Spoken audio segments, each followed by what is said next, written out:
नमस्कार। सुनो कहानी श्रृंखला के अंतर्गत प्रस्तुत है जयशंकर प्रसाद द्वारा रचित कहानी बिसाती। उद्यान की शैलमाला के नीचे एक हरा भरा छोटा सा गांव है। वसंत का सुंदर समीर उसे आलिंगन करके फूलों के सौरभ से उसके झोंपड़ों को भर देता है। तलहटी के हिम शीतल झरने उसको अपने बाहुपाश में जकड़े हुए हैं। उस रमणीय प्रदेश में एक स्निग्ध संगीत निरंतर चला करता है, जिसके भीतर बुलबुलों का कलनाद कंप और लहर उत्पन्न करता है। दाड़िम के लाल फूलों की रंगीली छाया संध्या की अरुण किरणों से चमकीली हो रही थी। शीरी उसी के नीचे शिलाखंड पर बैठी हुई सामने गुलाबों की झुरमुट देख रही थी, जिसमें बहुत से बुलबुल चहचहा रहे थे। वह समीरण के साथ छूल छुलैया खेलते हुए आकाश को अपने कलरव से गुंजरित कर रहे थे। शीनी ने सहसा अपना अवगुंठन उलट दिया। प्रकृति प्रसन्न हो हंस पड़ी। गुलाबों के दल में शीरों का मुख राजा के समान सुशोभित था। मकरंद मुंह में भर दो नील भ्रमर उस गुलाब से उड़ने में असमर्थ थे। भौरों के पर निस्पंद थे। कंटीली झाड़ियों की कुछ परवाह न करते हुए बुलबुलों का उसमें घुसना और उड़ भागना शीरी तन्मय होकर देख रही थी। उसकी सखी जुलेखा के आने से उसकी एकांत भावना भंग हो गई। अपना गुंठन उलटते हुए जुलेखा ने कहा, शीरी, वह तुम्हारे हाथों पर आकर बैठ जाने वाला बुलबुल आजकल नहीं दिखलाई देता। आह खींचकर शीरी ने कहा, कड़े शीत में अपने दल के साथ मैदान की ओर निकल गया। वसंत तो आ गया, पर वह नहीं लौट आया। सुना है कि ये सब हिंदुस्तान में बहुत दूर तक चले जाते हैं। क्या यह सच है शीरी? हाँ प्यारी, उन्हें स्वाधीन विचरना अच्छा लगता है। इनकी जाति बड़ी स्वतंत्रता प्रिय है।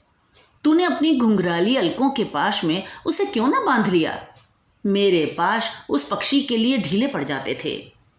अच्छा लौट आवेगा, चिंता ना कर, मैं घर जाती हूँ। शीरी ने सिर हिला दिया। जुलेखा चली गई।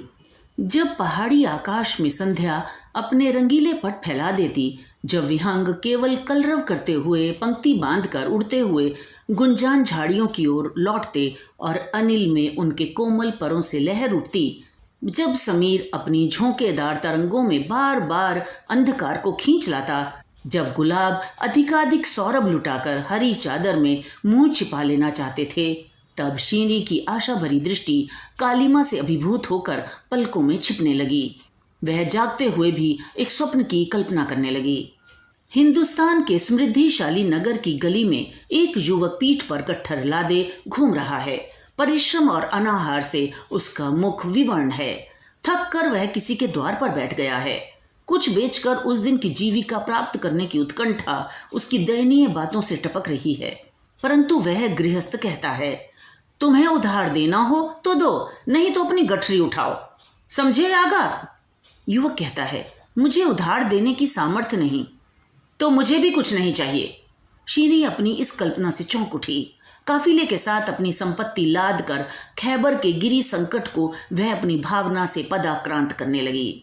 उसकी इच्छा हुई कि हिंदुस्तान के प्रत्येक गृहस्थ के पास हम इतना धन रख दें कि वे अनावश्यक होने पर भी उस युवक की सब वस्तुओं का मूल्य देकर उसका बोझ उतार दें। परंतु सरला शीरी निस्सहाय थी। उसके पिता एक क्रूर पहाड़ी सरदार थे। उसने अपना सिर झुका लिया, कुछ सोचने लगी। संध्या का अधिकार हो गया। कलरव बंद हुआ। शीरी की सांसों के समान समीर की गति अवरुद्ध हो उठी। उसकी पीठ शिला से टिक गई। दासी ने आकर उसको प्रकृति स्थित किया। उसने कहा, बेगम बुला रही हैं, चलिए, मेहंदी आ गई है। महीनों हो गए। शीरी का ब्याह एक धनी सरदार से हो गया। झरने के किनारे शीरी के बाग में शवरी खींची है। पवन अपने एक एक थपेड़े में सैकड़ों फलों को रुला देता है। मधुधारा बहने लगती है। बुलबुल उसकी निर्दयता पर क्रंदन करने लगते हैं। शीरी सब सहन करती रही। सरदार का मुख उत्साहपूर्ण था। सब होने पर भी वह एक सुंदर प्रभात था। एक दुर्बल और लंबा युवक पीठ पर गट्ठर लादे सामने आकर बैठ गया। शीरी ने उसे देखा, पर वह किसी और देखता नहीं। अपना सामान खोलकर सजाने लगा। सरदार अपनी प्रेयसी को उपहार देने के लिए कांच की प्याली और काश्मीरी सामान छांटने लगा। शीरी चुपचाप थी। उसके हृदय कानन में कलरवों का क्रंदन हो रहा था। सरदार ने दाम पूछा। युवक ने कहा, मैं उपहार देता हूँ, बेचता नहीं। ये विलायती और कश्मीरी मैंने चुनकर लिए हैं। इनमें मूल्य ही नहीं, हृदय भी लगा है। ये दाम पर नहीं बिकते।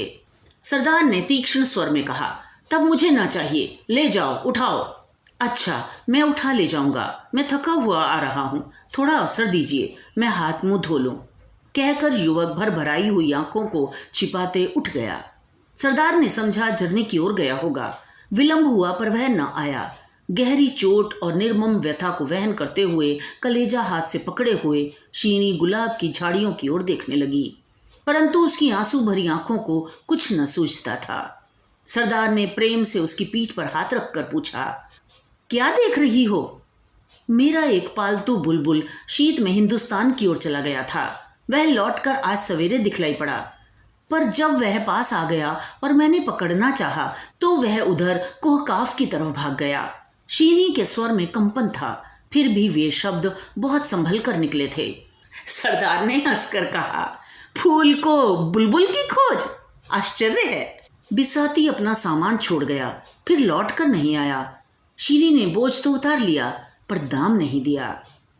तो ये तो थी कहानी बिसाती। मुझे आशा है आपने आनंद लिया होगा। इसे लाइक करें, दोस्तों के साथ शेयर करें और सब्सक्राइब करना बिल्कुल ना भूलें। तो मिलते हैं अगली रोचक कहानी में। धन्यवाद।